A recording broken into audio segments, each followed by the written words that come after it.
Hello, healers. My name is Ben, and this is the Moss Report.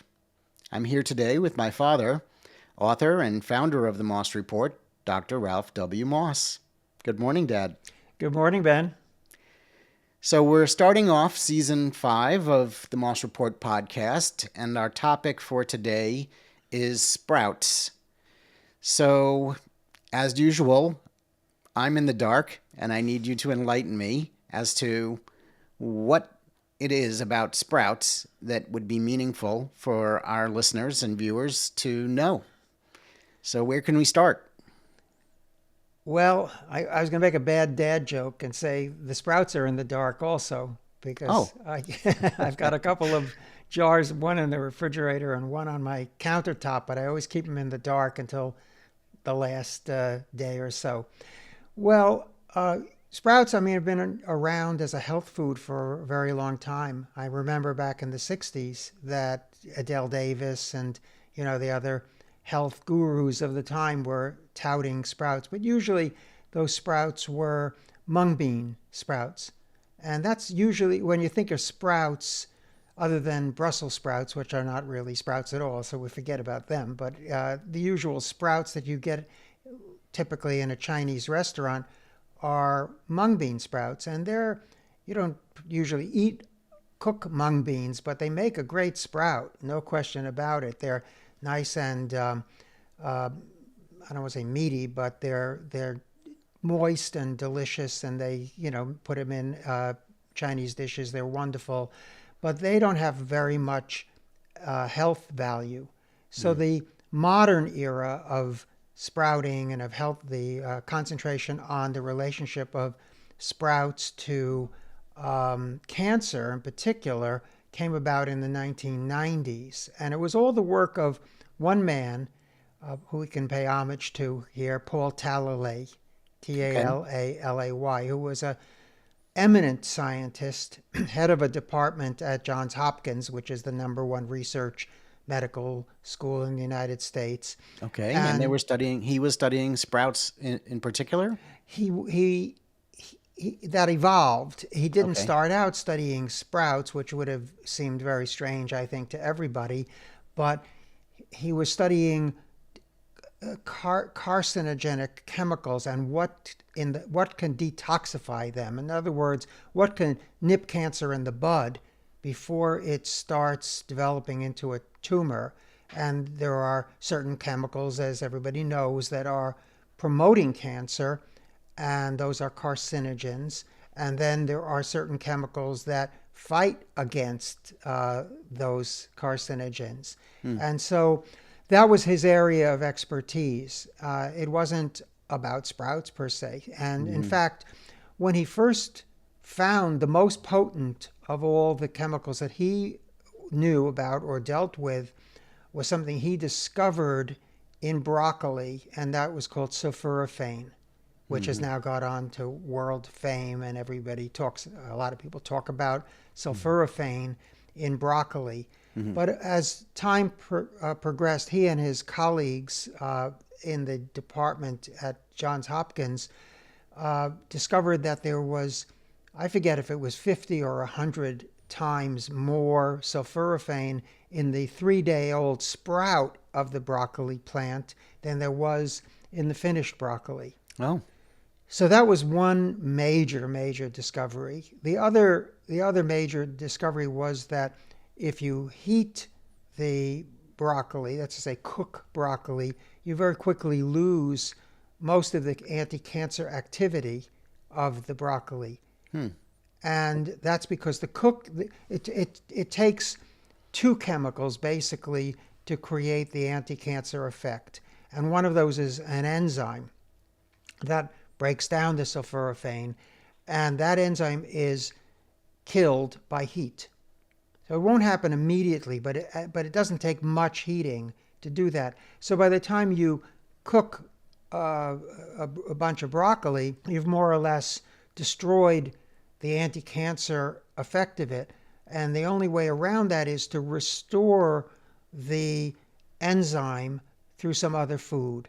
And I spoke to another expert on broccoli, on sulforaphane, years ago, but she gave me a little practical tip, which was when you cook broccoli, you hold back one of the florets or a couple of the florets, or little bunches of broccoli that you normally cut the broccoli up into.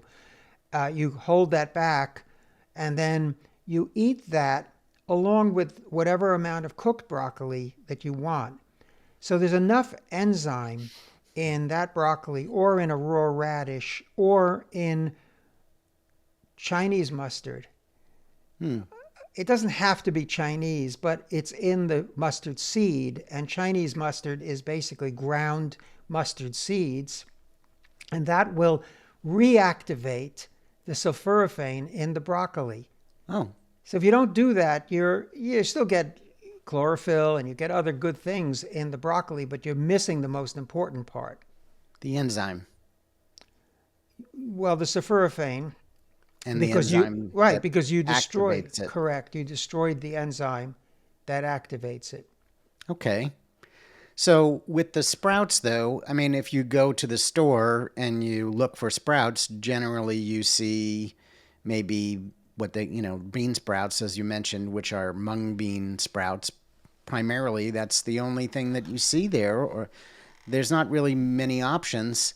And from what I understand about sprouts, they don't last very long they don't have a very long shelf life. Right. So I think maybe that's a reason why there aren't more sprouts available in stores. And I don't know that I've ever seen broccoli sprouts in a store. Do they sell them that way? So for a while before I started sprouting, or when I was very busy, I was shopping for broccoli sprouts in the stores, and yes, two of the markets in my town carry them, but they carry I forget what the brand is, but they have broccoli sprouts, alfalfa sprouts, clover. You have to really look for them in order to find them, but they're in the fresh food vegetable cases, sort of near where the tofu is, because they kind of classify this as Asian food, although there's nothing particularly Asian about broccoli sprouts, but they put it in that department. But the problem I found was one that you just alluded to, which was that they're kind of old. You look at the date on them, they're out of date, or they're out of stock. I found that at least half the time that I went looking for them, they were just not there, because the store would only buy a few, and there's probably a few sprout fans in my town who would grab these up. So it wasn't a very good supply. Plus, there was an off taste to them. I can't even describe it. It wasn't pronounced, but there was a kind of a stale taste, and they're packed into these clamshell type of little cases, and they're expensive, and so it's far from ideal. And it's easy to sprout them. And I made a mistake when we lived in Maine, and I was doing some sprouting back then. I threw out the broccoli sprouts because I thought that they had become moldy, but it wasn't. Somebody explained this to me, and they were absolutely right. It looks kind of, oh, what the heck is that growing on the sprout? It was a beginner's error, because it's not. It's the root of the sprout. That one of the disadvantages. So what did it look like? It looks white and kind of furry. Furry. Yeah, it kind of looks furry, because these are the little bits that come out of the root. It's the root system. They really want to, get going. So it looks like it had gotten moldy or something. Correct. It looked like a typical mold on them, and That'd be the last thing you want to put in your mouth. Correct. Really. Right. But it's never happened again. What happens is, if you let them get too old, as to say, once you get past 3 or 4 days, they want to root. And so they're putting out these roots, and then they look. If you take them apart and look, there's no mold there. It's entirely the root system. But the roots of the broccoli are kind of rough, and they're not appetizing. So at that point, you probably want to throw them away anyway, because they overgrew, as it were, not from their point of view, but from an edible point of view. So the mung bean sprouts and other types like even lentils and things, those are very obvious in terms of them being little, beans that you can put in. I guess there's a whole process you go through with soaking them and Yeah. so forth, and keeping them in jars. So how do you even start a broccoli sprout? What does it look like? Do you have to buy them as broccoli seeds, or can you Yeah. use some existing broccoli to No. cultivate them from? So how does it work? So I buy the seeds, and then I take let's say a tablespoon of the seeds, and I'll put them in a quart mason jar. Okay. And They I sell those in the store, or you have to order them online? Where well, do you get the broccoli seeds? oh, we order them online. Okay. And you don't want to buy the ones that would be sold in the store for planting purposes. I Oh don't no, know. They're not, what shall we say, not approved for human consumption. They may have been treated in different ways. So I I see. wouldn't do that. And you'd pay a lot more. So you're buying special sprouting Yeah, broccoli seeds. yeah. And there are Okay. plenty of stores online that will sell that. And I have a big bag of them. They last a long, long time. All right. Well, Yeah, if you have a favorite one, then we'll put a link to the description there. right. All right. So what does the rest of that process look It's, like? And then, if well, you don't mind, just kind of breaking that down no, of for us. course. I'm hearing you saying that essentially, if you're wanting to get these sprouts, the best way to do it is to DIY it, right? Yeah, absolutely. Absolutely. And Okay. they're fun. I mean, it's kind of a little hobby of mine, to grow the sprouts. I mean, some people call that kitchen gardening or whatever, but it's kind of fun and it's economical, as I said, because the amount, I don't know, I haven't calculated it, but it's pennies to the dollar, let's put it that way, Right. to grow them yourself. They taste better. You're in control of the process. Usually what I do is, so depending on how many you want, and depending on the brand that you get, you would take like one tablespoon. For me, is enough for me and your mother, my wife, to have for a few days. So you don't need much. Or if you want more, you want to fill up that whole jar, you could try 2 tablespoons worth. And then the key thing is, like with any growing plant, you have to provide water. And so I rinse them twice a day. So I rinse them in the morning and I rinse them in the evening. Sometimes if I'm walking by in the kitchen, I'll rinse them once again. I just mean you pour some water through the top of the, at the top of the mason jar, you want to put a kind of a sprouting lid. Okay. Not to use the normal lid that comes with, the metal with the ring and so forth that comes with the mason jar. Invest in plastic or metal sprouting lids, which would enable you to add water in and then pour it out without the seeds coming out. Okay. And there's a So real there's good air one. circulation in there. You're not Very important. suffocating them. Correct. And I think that's where you also could run the risk of, inadvertent infectious organisms. I've never had that problem, but you want to keep them clean. You want to keep them hydrated and I keep them in the dark, hence my dad joke. In other words, I wrap a towel around them as they're sprouting. And then after the third day, I put them, and they're now at the point or just at the point where I would want to eat them and I need to eat them. I Oh, put 3 days. That's all. yeah, 3 or 4. Okay. And then I put those in the refrigerator In the where same it's jar. in the same jar. Mm-hmm. This is how I do it. Okay, other people would say put them in a little case, and I've done that too. Put them in a little glass container and so forth. But no, I just leave them in the jar because I have a bunch of jars, and I Okay. have a bunch of tops, and Mm-hmm. so my whole idea is to keep the supply going and have them be fresh all the time. Okay. And so I'll put those in the fridge and I will have started another batch on the countertop. So I just keep rotating them through the process Hmm. with 1 or 2 of them on the countertop being washed and so forth. Sounds like a big production. It's the simplest thing in the And world. are they broccoli sprouts? These are the only ones that you're doing, or you have some others? So I have some others, and I want to talk about that because Okay. it's not my discovery, but I discovered it in a very obscure journal, and I believe these results. And that was that radish sprouts are actually in some ways superior to broccoli sprouts. Okay. Now, unfortunately, Paul Talalay, whom I knew because he was a pretty near neighbor of ours in Maine. I don't know if you realize that, but No, I yeah, didn't know. yeah. So he lived in Surrey. Oh, really? Yeah, and well, Coincidence. summertime. So Yeah. in the winter, he So, was in Baltimore, right? And I met him at the Good Life Center uh-huh. in Brooksville. He was giving a lecture, at the Good Life Wow. Center. Small world. It's a very small world, and he's lovely. He was a lovely man. Unfortunately, passed away a few years Mm. ago. Who was a German Jewish refugee.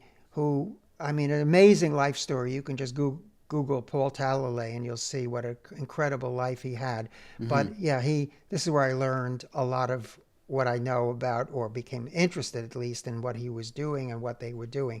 But then there was a fellow that I discovered called Tim O'Hare in Australia who did experiments with radish sprouts, comparing them to broccoli sprouts. And it turned out that there was one big advantage to radish sprouts that I don't think Talalay ever lived to see or to realize, which is that there's a compound in the broccoli that is sort of inhibiting the anti-cancer compound in the broccoli sprouts and in the broccoli, and it's called ESP. Mm. But that is not present in radish sprouts, and radish sprouts produce a slightly different compound than sulforaphane, but it's actually as effective or more effective even than the sulforaphane. So, but there's only a few articles. I think that he published about 3 articles in journal. I say articles, I mean journal articles on Hmm. this. I corresponded with him last year. Oh. He was he's in Australia. He's a food scientist in Australia. Hmm. He confirmed, of course, the work that he had done, but they're not doing any more on that. But I did experiment with the radish sprouts, and I found out a couple of things.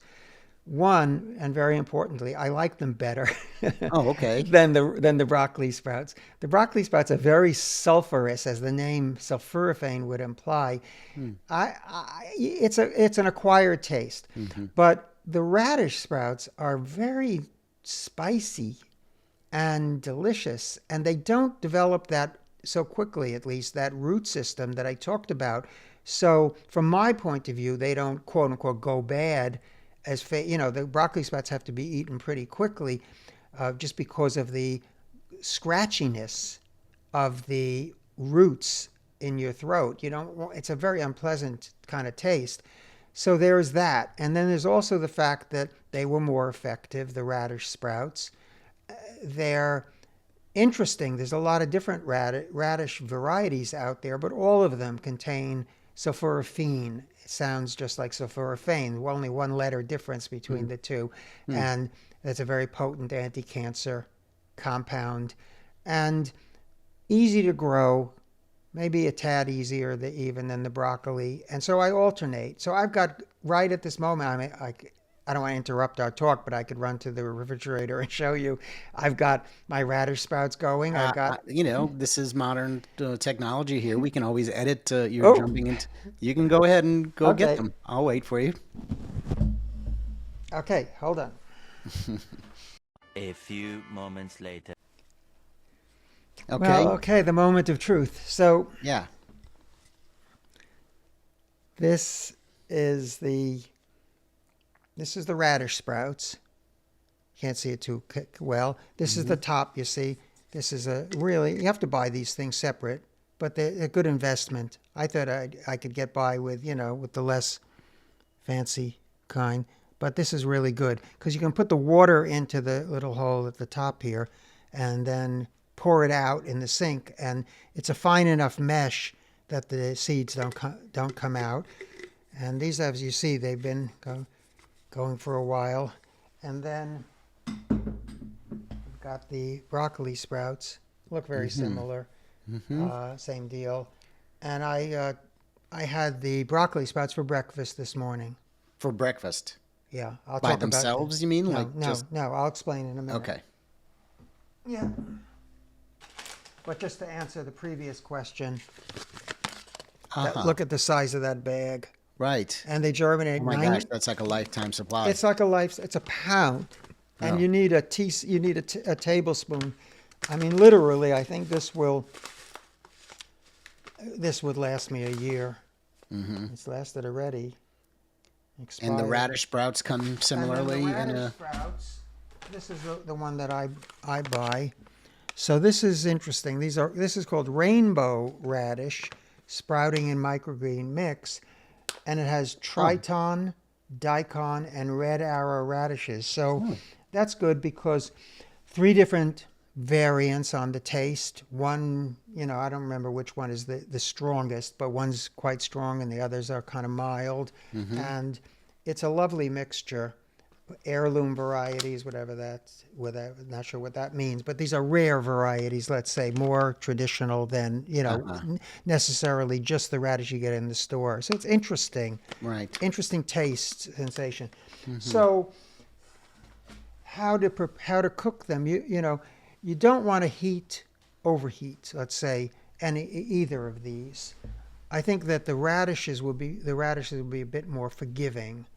I've seen one study that said that even with cooking, I mean really cooking them, they still retain about 50% of the chemical, the sulforaphane that you want. When I think of it as an ingredient that you'd put in a salad, sort of on top of a salad. Correct, and that's fine. But you're not going to eat salad for breakfast, and usually. So what I do is I cooked up my eggs. And then at the very end of the process, I sprinkle the sprouts onto them of either kind, and I just fold the eggs over onto them because I don't like them. I mean, I like them cold enough in a salad, but they're going to ruin there's something clashing in terms of the taste to just put them as is into the eggs. On top of an omelet or some eggs, right? Correct. I just fold them in. I'm not cooking them. I'm just bringing them back up to a pleasant temperature, and that works for me. I'm probably, you probably lose a little bit in terms of the broccoli sprouts, but not enough to worry about. And so you can have it with your eggs if you eat eggs in the morning, and you could put it on a salad in the afternoon. You could eat them, or you could eat broccoli, but as I say, if you're going to do that, you have to re-add the myrosinase, which is the enzyme. Myrosinase is the name of the enzyme that's needed to activate the broccoli to make the sulforaphane. So the sulforaphane has a natural function in the animal and plant kingdom. It grows in the cruciferous vegetables like cabbage and broccoli and kale and Brussels sprouts as a repellent for insects. And the way it does that is it's a two chemicals in the same plant that are adjacent to each other, but they're in different compartments, as it were. And when an insect or an animal crunches down on the plant, it creates the sulforaphane, and the sulforaphane is poisonous or harmful to those insects or those animals. It gives them like a stomach ache, and so they don't eat those plants. And that's nature's way of helping to protect the plant. In humans, they have an anti-cancer effect and other beneficial effects as well. So we're very, the dose is everything, right? And Right. the dose of this little plant poison is actually highly beneficial to people when we eat these foods. But if you eat I'm glad you brought up, I'm sorry to interrupt, but I'm glad you brought up the question of dose, because we get comments like that quite frequently on our YouTube podcast and so forth about how much should people take. So do you have an answer for that? Well, it would be hard to overdose on sulforaphane. as you know, more and more in my life, I've shied away from taking things as supplements, where the doses may be 100 or 1,000 times as much as you would get in normal course of events, and I favor trying to get things through food whenever possible. It's safer, it's more pleasant. You get sick and tired of taking too many pills. So I do take some supplements, but we could talk about that some other time. But by and large, if you're just eating it in terms of food, I never heard of anybody overdosing on broccoli because of the sulforaphane. So I think, but for humans, it's not a poison. It's just a compound. It's just interesting that a lot of the things that are beneficial to us in large doses are poisonous, including vitamin D, which we get from sunlight and many other things. So you do have to be wary about things like that. But that's more about like what chemists can do in the laboratory to give you 1,000 times as much as you would normally consume. And I'm not saying to go take a sulforaphane pill. I think that would be silly. I think it's perfectly able to incorporate this into your diet. And if you have a little forethought in terms of broccoli, just hold back some of the florets. Like each person who you're serving the broccoli to could nibble on one floret of broccoli with the cooked, and you can make the cooked broccoli. You mean a piece of raw broccoli? Correct. Along with the cooked broccoli. Correct. You could even have broccoli cheddar soup, for instance. And the sulforaphane is not destroyed. It's just that it's not activated until the enzyme is present. But the enzyme can restore the sulforaphane or create the sulforaphane by having either a red radish or a raw piece of broccoli or some Chinese-style mustard. So what about other sprouts? Are these two, the broccoli and the radish, the only ones that have the sulforaphane or sulforaphene in them, or can you get those through other sprouts as well?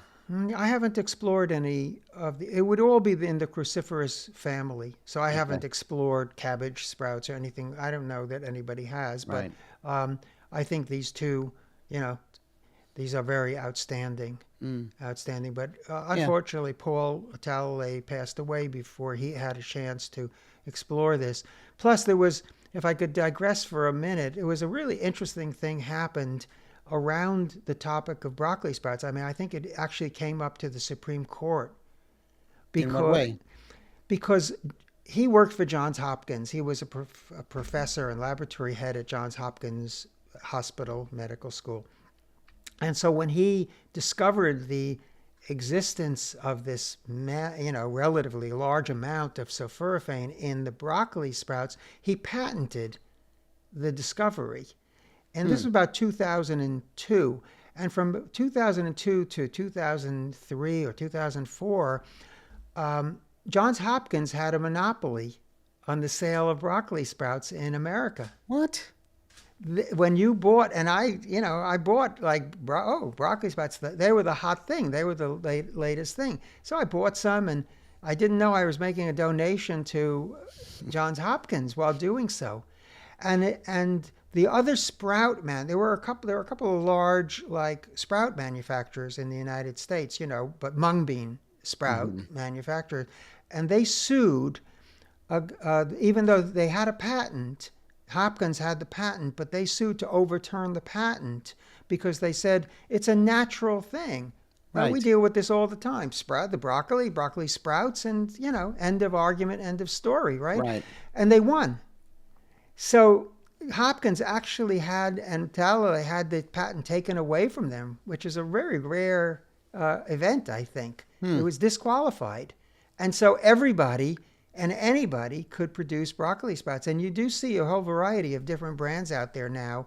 But I'd say that Hopkins lost the impetus to go very much further with the research because it didn't seem to be self-funded anymore at that point. In other words, they weren't earning back more than they were putting into it. So it becomes like yet another topic that, we're going to invest all this money into the research, and yes, it'll benefit humanity. You might be able to help prevent cancer, but what's in it for us? It's like they didn't, the monetary incentive was gone. And I felt you saw a falling away of interest. And then when Paul Talalay passed away a few years ago, the interest really seemed to nosedive. And there's still some research going on, but what we would really want to know would be what the actual clinical effects are of the broccoli sprouts in many different situations, and also combined with other substances, because these natural substances, none of them alone is like a knockout blow for cancer, even though we all tend to think in terms of the magic bullet, but they're not that. It's just that there's a synergy among natural agents, and we could harness that. But these experiments, to do them clinically, would be quite expensive and time-consuming, and there just isn't the impetus and the energy behind them anymore, which seemed for a moment there in time when Hopkins had the monopoly on broccoli sprouts. It seemed like this was going to take off, but it didn't happen. Well, what I like about this whole idea of sprouting is that it's sort of like gardening, but you don't have this long-term investment of time and energy and all of the other things that gardening can take in order to get a good, healthy, and abundant crop.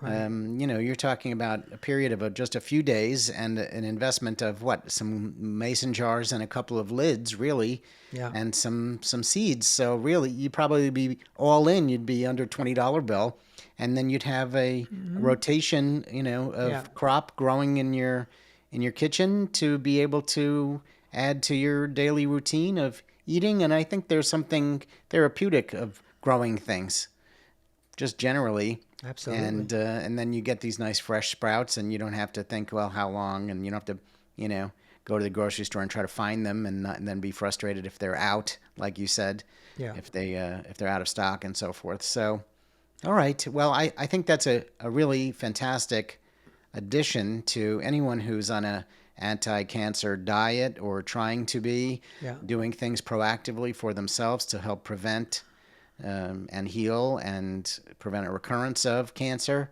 Is there anything else on this topic that you want to add before we wrap this conversation up? Well, I just would mention that I do discuss all of these issues in my book, The Moss Method. So I have a copy right here. A shameless plug. A shameless plug for the book. You shouldn't have any shame about it, Dad. This is a great book, and we're going to be talking about more topics that are included in the book and other things related to those subjects that are discussed in the book as well in the rest of Season 5 of the Moss Report podcast. It's great. I'm glad we had a chance to reconnect and get started on this a new chapter for us. But for now, for the Moss Report, I'm Ben Moss. How are you healing today? This podcast was brought to you by Mycolife, makers of the world's best mushroom extracts. Available exclusively at mycolife.us.